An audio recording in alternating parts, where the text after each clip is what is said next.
मेरी शादी नवीद से हुई तो मैं बहुत खुश थी। नवीद मेरा बहुत ख्याल रखते थे। शादी के बाद हम हनीमून पर शुमाली इलाका जात की सैर को गए। अपनी शादी के शुरू के दिनों को बहुत ज़्यादा इंजॉय किया। अल्लाह ने शादी के पहले ही साल हमें साहिब औलाद कर दिया। ईमान मेरी पहली बच्ची थी। प्यार से हम इसको मानो कहते थे। वो बेहद खूबसूरत थी और मैं इसके प्यार में ऐसी खोई कि मुझे किसी और बात का होश न रहा। यहाँ तक कि इसके प्यार में अपने जीवन साथी नवीद से भी गाफिल होती गई। तभी वो शिकवे करती कि बेटी ने तुमको मुझसे छीन लिया है, और मैं जवाब देती कि मानो मेरी ही नहीं तुम्हारी भी बेटी है। मानो की आंखें सब्ज और बाल सुनहरे थे। इसकी ठोड़ी पर नन्हा सा तिल बहुत खूबसूरत लगता था और कंधे पर सुर्ख निशान था, जिसको बड़ी बूढ़ियाँ पुदम का निशान कहती थीं। मेरी सास का ख्याल था कि जिस बच्चे के शाने पर ये निशान हो वो बहुत खुशबख्ती लाता है। जब मानो पाँव पाँव चलने लगी तो मेरी मसरूफियत और बढ़ गई, क्योंकि वो कमरे से बाहर लॉन में निकल जाती और मुझे इसके पीछे जाना पड़ता। हर वक्त गेट बंद करने के ख्याल में रहती कि कहीं मानो बाहर न चली जाए। उस रोज़ मैं कमरे में अलमारी की सफाई कर रही थी, क्योंकि शाम को नवीद को किसी काम से लाहौर जाना था। मुझे इनके कपड़े निकालने थे और बैग तैयार करना था। नवीद का बैग तैयार करने के बाद कुछ देर में अलमारी की अशिया दुरुस्त करने में मगन रही। दफातन ख्याल आया मानो लॉन्च में खेल रही है। देखूं तो इसकी आवाज़ ही नहीं आ रही। कहीं खेलते खेलते सो तो नहीं गई। ये ख्याल आते ही दौड़कर कमरे से बाहर आई। वो लॉन्च में नहीं थी। मैंने सारा घर छान मारा। मैं लॉन में निकली जहाँ इसकी गेंद घास पर मौजूद थी, मगर वो खुद वहाँ ना भी मिली। इसे पुकारती मैं गेट तक आ गई। छोटा पट खुला था। तभी यकीन हो गया कि वो गेट से बाहर चली गई है। न जाने कैसे छोटा गेट खुला रह गया था, हालांकि पहले ऐसा कभी ना हुआ था। इस मामले में मैं बहुत मोहतात रहती थी। मैंने अपने हुलिये का भी ख्याल ना किया और गेट से निकलकर सड़क पर आ गई। इधर उधर देखा, बच्ची होती तो कहीं नजर आती। ख्याल आया कि बच्ची खेलते खेलते बाहर निकली है और कोई जालिम मेरी मासूम बच्ची को उठाकर ले गया है। इस ख्याल के आते ही मेरी टांगें कांपने लगी। अब तो आगे 2 कदम चलना मेरे लिए दो भर था। दोपहर का वक्त था और ऐसे वक्त तो बंगलों के अतराफ मुकम्मल सन्नाटा होता है। राहगीर तो क्या, कोई जी रूह नज़र नहीं आ रहा था।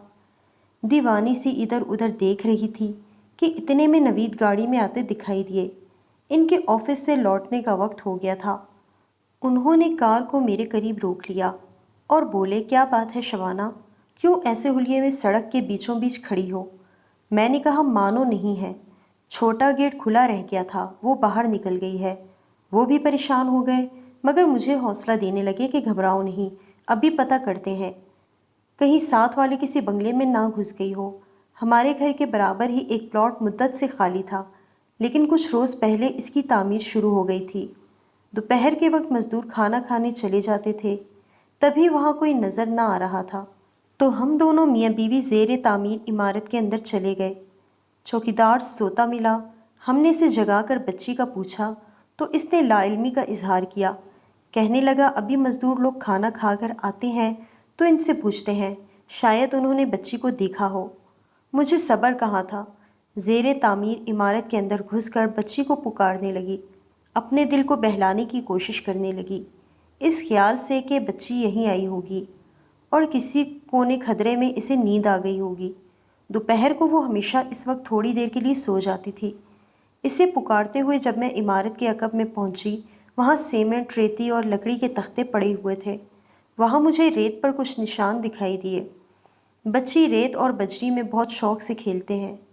जब गौर से देखा, मुझे रेत पर मानो के पैरों के नन्हे नन्हे निशान दिखाई दिए। वो यकीनन पिछली जानिब से इधर आई थी। कदमों के ये निशान रेत से होते इस तरफ जा रहे थे जहाँ पानी का अंडरग्राउंड टैंक बना हुआ था। ये पानी से भरा हुआ था और इसे खुला रखा गया था। तामीर की ज़रूरत को पूरा करने के लिए पानी का वो टैंक किसी हौज़ की मांद खुला हुआ था। मेरा दिल धक से रह गया। तेज़ी से इधर भागी और झुककर हौज़ को देखा। काश मैं ना देखती। वो ऐसा नज़ारा था जिसको देखकर कोई माँ जिंदा नहीं रह सकती थी। मेरी मासूम मानो इसमें डूब चुकी थी। 1.25 साल की नन्ही सी जान को इसमें डूब कर जान देने में बस चंद लम्हे लगे होंगे। मेरी चीख फलक शगाफ थी। इतने में नवीद ने मुझे जकड़ लिया, वरना मैं खुद भी पानी में कूद जाती। जब मुझे घर लाए होश में ना थी। लोग जमा हो गए। पड़ोस की औरतें होश में लाने की तदबीरें करने लगीं। होश में आई तो देखा कि मानो की मैयत सामने रखी है। मैंने इसके खटोले को पकड़कर ज़ारों ज़ार रो रही थी। वो लोग इसे उठाने लगे, लेकिन मैंने मैयत को उठाने ना दिया। इसकी पट्टी से चिमट कर बैठ गई। वो लोग जो जनाजा उठाने आए थे बेबस हो गए। उस शाम मेरी दीवानगी की वजह से बच्ची को दफनाया ना जा सका। जल्द ही रात हो गई। शाम के 8 बजे थे। लोग मैयत उठाने के मुंतज़िर थे और मैं पट्टी को मजबूती से थामी थी कि नहीं ले जाने दूंगी अपनी बच्ची को। वो रात को कब्र के अंधेरे में डरेगी। रोते रोते मुझ पर गुनूदगी तारी हो गई। तभी देखा कि जाग रही हूँ और मानो जिंदा होकर मेरे सामने खड़ी है। हालांकि इसने बोलना ना सीखा था, मगर वो अब बोल सकती थी। वो मुझे कह रही थी, अम्मी ज़िद ना करें, मुझे जाने दें, वादा करती हूँ मैं फिर आ जाऊँगी। इसको बोलते पाकर मुझे झरझरी आ गई और मेरी आंख खुल गई। देखा कि एक मानो तो कफन में लिपटी हुई लेटी है और एक इस जैसे सामने खड़ी है।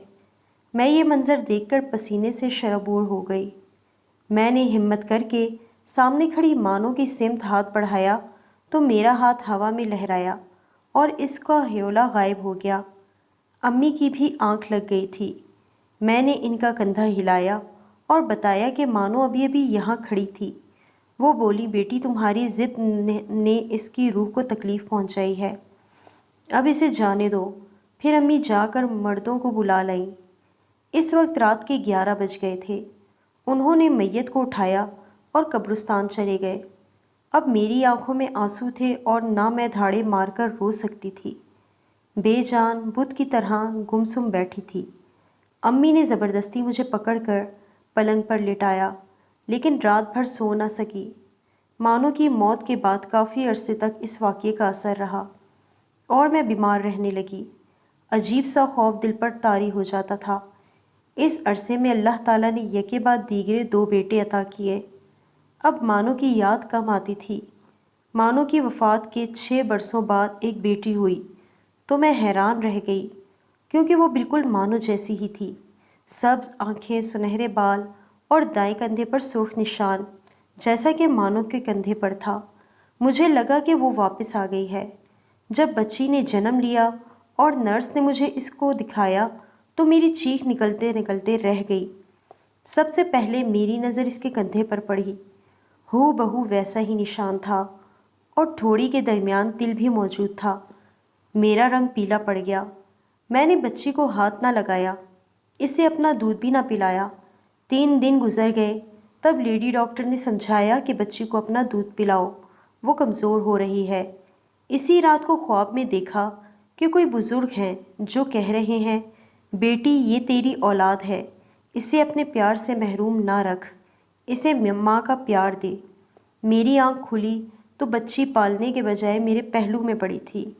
मैंने इसे उठाकर सीने से लगा लिया, प्यार किया और ईमान ही नाम रखा। मुझे यकीन होने लगा कि ये मेरी वही मानो है जो वापस आ गई है। खुदा के अजब फ़ैसले और अजब राज हैं। इंसान इसकी मसलहतों को नहीं समझ सकता, मगर इस पहलू की समझ बाद में आई कि जिस रोज़ मानो फौत हुई थी उसी दिन नवीद को लाहौर जाना था। जिस ट्रेन से टिकट बुक कराया था, इसमें बच्ची की वफ़ात के बायस ना जा सके। इसी ट्रेन को सक्खर के करीब बहुत बड़ा हादसा पेश आया था और वो कंपार्टमेंट बिल्कुल ही तबाह हो गया था जिसमें नवीद ने सफ़र करना था। इस हादसे में 200 आदमियों से ज़्यादा हलाक हुए थे। मुझे ऐसा लगता है कि बच्ची की वफ़ात पाने में यही मसलहत थी कि बाप की जान इस हादसे में ज़ाया होने से बच गई। बाकी इल्म तो उस आलिमुल गैब के पास है, हम तो इसके नाचार बंदे हैं और कयास ही करते हैं।